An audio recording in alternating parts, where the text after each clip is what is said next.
یہ بڑا انتہائی ریلیونٹ سوال ہے، اور اب یہ آپ اس انٹرویو کے اس حصے میں گئے کہ اس انالیسس کے بعد آگے ایک سوال منطقی طور پہ بنتا تھا کہ پھر حل کیا ہے. اب حل کی طرف جا رہے ہیں. پاکستانی قوم میں اگر کیپیسٹی نہیں ہے خود اٹھ کر تبدیلی لانے کی تو وہ خواب دیکھنا بھی چھوڑ دے. پھر خواب دیکھنے سے کبھی انقلاب نہیں آتے.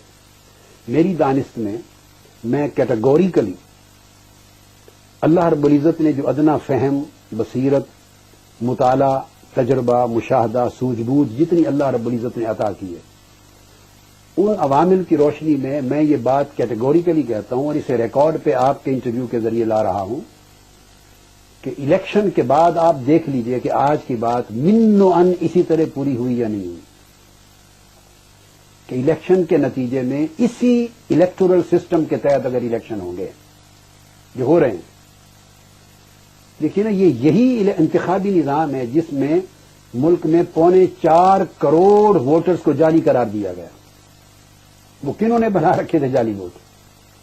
میرے بیٹے حسن محی الدین، اس کو جب الیکشن کنٹیسٹ کروایا ہم نے جنگ کی کانسٹیچوئنسی سے، تو صرف ایک کانسٹیچوئنسی قومی اسمبلی کی 30,000 ووٹ جعلی تھے. میرے اسٹاف نے میرے آفس کے اندر بیٹھ کے ان کو ڈیٹیکٹ کیا کمپیوٹر پر. 30,000. اور ہم نے جنگ میں کیس کر کے سول جج کی عدالت میں اکرم شیخ صاحب جو سپریم کورٹ کے سینئر لائر ہیں ان کو انگیج کیا. وہ جنگ گئے، میں نے بھی بحث کی، انہوں نے بحث کی چونکہ ان کو انگیج کیا. تو وہ 30,000 جعلی ووٹ ثابت ہوئے کورٹ میں، چونکہ ہم نے لسٹیں رکھ دی. تمام لسٹیں ڈپلیکیٹ تھی ووٹ. مختلف محلوں میں وہی ووٹ بنے ہوئے، کئی محلوں میں 30,000 ایک کانسٹیٹوئنسی میں. کینسلیشن کا آرڈر ہو گیا، اور پھر کینسلیشن پھر الیکشن کمیشن کے ذریعے ہونے ہوتے ہیں نا، الیکٹرل وہ سسٹم الگ ہے. عدالت نے فیصلہ کیا، ایری چوٹی کا زور لگانے کے باوجود الیکشن کے دن تک ہم 8,000 کو ایکچولی کینسل کروا سکے اور 22,000 کینسل نہیں کروا سکے. جعلی ووٹ آنکھوں کے سامنے رہے. کتنے لوگ ہیں اس ملک میں جو ڈیٹیکٹ کر لیں گے کہ کانسٹیچوئنسیز میں 30,000، تو میں نے آپ کو بتایا نا، ایک 30 سے 50 40 ہزار جعلی ووٹ کانسٹیچوئنسی میں وننگ ہارسز نے بنوا رکھے ہیں. گھروں میں ان کی مشینیں لگی ہوئی ہیں، آئی ڈی کارڈز ہیں ان کی، ووٹر لسٹیں ہیں. کتنے لوگ کر لیں گے یہ کام؟ پھر ہر کسی بڑے بڑے تکڑے امیدوار نے، سب نے کروایا ہوتا ہے.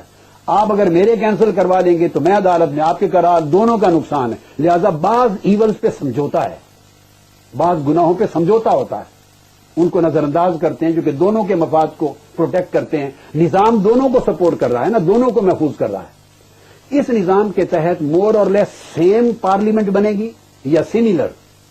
تو سیم اور سیملر پارلیمنٹس پچھلے تمام عرصوں میں رہی ہیں، اور جب وہ قوم کا ایک مسئلہ بھی حل نہیں کر سکی اور قوم کو مایوسی کے اندھیرے میں دھکیلا ہے، قوم خودکشیوں تک جا پہنچی. اب قوم کی سالمیت، خود مختاری اور آزادی تک محفوظ نہیں ہے. پاکستان گروی رکھ دیا گیا ہے غیر ملکی طاقتوں کے ہاتھ میں، کالونی بن گیا ہے. آپ اپنی انٹرنل اور ایکسٹرنل پالیسیز میں کوئی ڈیسیژن لینے کے لیے آپ کے پاس طاقت اور ہمت اور جرت اور پولیٹیکل ول نہیں رہی ہے. اس لیے کہ قوم نہیں رہی، ہوچ پوچ آف انڈیویجولز ایگریگیٹ بن گیا ہے. لیڈرشپ بزدل ہے، نااہل ہے، انکمپیٹنٹ ہے. جتنی لیڈرشپ رہی ہے ان کے پیش نظر صرف اور صرف اپنے سیاسی مفادات کو محفوظ کرنا ہے.